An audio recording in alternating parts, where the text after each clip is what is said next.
आता एक चुकीचा तुमच्या एकाचा अरे हे चेक करा म्हटलं ना यांना का जाऊ देतात?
आम्ही सोमवारपासनं ऑटो स्पेशली विशेषतः ऑटो, कारण शहरामध्ये ऑटो फार मोठ्या प्रमाणात चालू असून अस्ताव्यस्त पसरलेले असतात.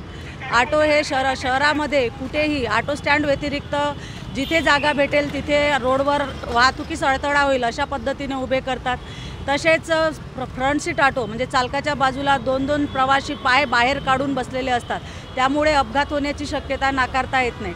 तसेच ऑटो चालक आहे की प्रवासी आहे हे आपल्याला त्यांना ड्रेस कोड असतानासुद्धा ड्रेस न घालता कुठल्याही कपड्यांवर ऑटो चालवत असतात. बऱ्याचशा ऑटो चालकांकडे लायसन्स नाहीत, ऑटोचा फिटनेस नाही. फिटनेस नसणाऱ्या ऑटोनी प्रवासी वाहतूक केल्यास वाहनाचा अपघातसुद्धा होऊ शकतो. त्यामुळे वाहनाचे कागदपत्र तपासणे, लायसन्स तपासणे, त्यांचा ड्रेस चेक करणे, तसेच फ्रंट सीट ऑटो नेणाऱ्या वाहनांवर कारवाई.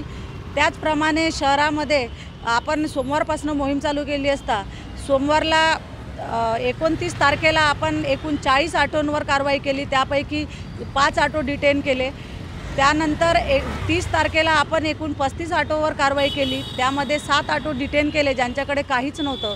आणि काल आपण 31 तारखेला सुद्धा 28 ऑटोवर कारवाई करून 5 ऑटो डिटेन केले. आजही मोहीम सुरू आहे. त्यामध्ये आपण फक्त ऑटोच नाही तर सिटी बस असू द्या किंवा अदर कुठलेही वाहनं असू द्या, जे नियमांचं उल्लंघन करताना मिळून येतात त्या सर्व वाहनावर आपण नियमित कारवाई करणार आहोत. आम्ही 29 फेब्रुवारी 2024 रोजी वाहतूक शाखे पश्चिमचा चार्ज घेतला. तेव्हापासून अंदाजे 50,000च्या आसपास सर्व प्रकारचे वाहनांना चालान केलेले आहेत. त्यामध्ये 2520 ऑटोंना 27 जुलैपर्यंत एकूण 2520 ऑटोंना चालान केलेलं आहे.